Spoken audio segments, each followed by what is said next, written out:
সত্য বাবু বিয়াতে আমি এমন সাজলাম না, আমার বউ ভাত হচ্ছে, বাবা বউ ভাত করছে, আমার কপালে অনেক দুঃখ। না বউ ভাত হচ্ছে, না বাড়ির বউ হয়েছি, এখন একটা পলাও পাইলাম, একটা বলে একটা রূপার আসতিও আমি পাইলাম না এখন পর্যন্ত। একটা রূপার যে একটা আসতি তিন ধাতু দিয়ে আমি ওইটাও পারলাম না, আমার বাড়ির বউই হইতে পারলাম না, তার পাবো ফোন করে। 1 নম্বর কথা। 2 নম্বর কথা, আমার বউবার জীবনে তুমি দিতে পারবো না, বউ ভাত আমার দেওয়া। আমার বাবা ভিক্ষা করে আইনা 7 পা ঘুরিয়া তোমার হাতে দিছে। হ্যাঁ, বিনা পয়সা তুমি আনছো, জানি বিনা পয়সা আনছো, এটা ঠিক আছে, কিন্তু বউ ভাত তো আমার করো নাই কেন? আমি বাড়ির বউ হই নাই, এখন আমার হাতে আমার বয়স হয়ে গেছে গা, হলো 31 বছর 31 বছর পড়লাম, এখন একটা রূপার আসতি আমার হাতে নাই, তাহলে আমি বাড়ির বউ হইলাম। দেখো মাছ ভাজা করছি, মাছগুলোকে ভালো করে ভেজে নিই। মাছ একটা আলু দিয়ে রান্না করবো আর একটা সরষে পাতা দিয়ে রান্না করবো। তো চলো মাছগুলোকে ভালো করে ভেজে নিই।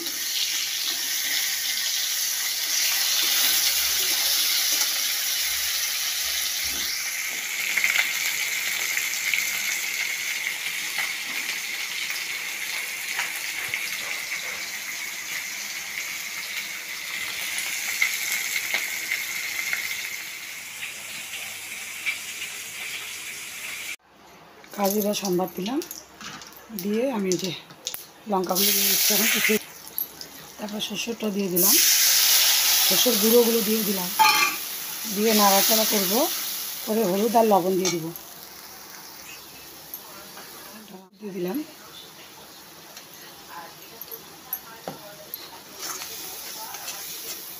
দিয়ে নাড়াচাড়া করছি,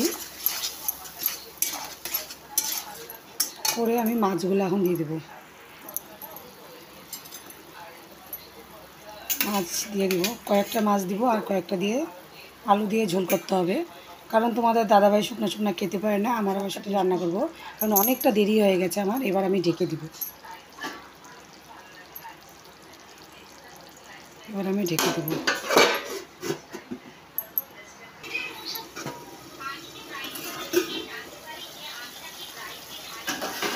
ইলিশ মাছের ভাপাটা আমার একদম, ভাপা না ভুল বললাম, ইলিশ মাছটা একদম সর্ষা দিয়ে রান্না করেছি। কীরকম হয়েছে আমাকে জানিও। দেখো কীরকম হয়েছে রান্নাটা, শর্টকাটে রান্না করলাম ইলিশ মাছের শস্য পাতুরি। দেখো কীরকম হয়েছে, দেখো কালো জিরা সম্বাদ দিয়ে কালো জিরা সম্বাদ দিয়ে আলুগুলো দিয়ে ভাজা ভাজা করে নিচ্ছি। এটা আমি আলু দিয়ে মাছের ঝোল করলাম, বুঝেছো? আলু দিয়ে মাছের ঝোল করলাম, আমার সব রান্না কমপ্লিট। দেখো রেখে দিয়েছি, সব রান্না কমপ্লিট। এখন অনেক কাজ আছে, কাজ করতে হবে, আর বাইরে বৃষ্টিও পড়ছে। এই দেখো বাইরে সেই বৃষ্টিও পড়ছে। আমার ভিডিওটা এই পর্যন্তই থাকবে। দেখো এই ওয়েদারটা, দেখো এই ওয়েদারটা খুব ভালো লাগে। আর আমাদের গাছের পেয়ারাগুলো পেকে পাখিতে খেয়ে রয়েছে, সব পড়ে যাচ্ছে, আর খেতে পারছি না, ভালো লাগে না পেয়ারা। মিষ্টি কিন্তু পোকা ভর্তি, এর জন্য খাওয়া যায় না। আর দেখো খুবই বৃষ্টি পড়ছে, আর যে মনা জল এনেছে। তো আমার ভিডিওগুলো যদি ভালো লাগে লাইক কমেন্ট আর শেয়ার করে দিবে, আর আমার চ্যানেলটিকে সাবস্ক্রাইব করে দিবে। টাটা বাই বাই, শুভ দুপুর।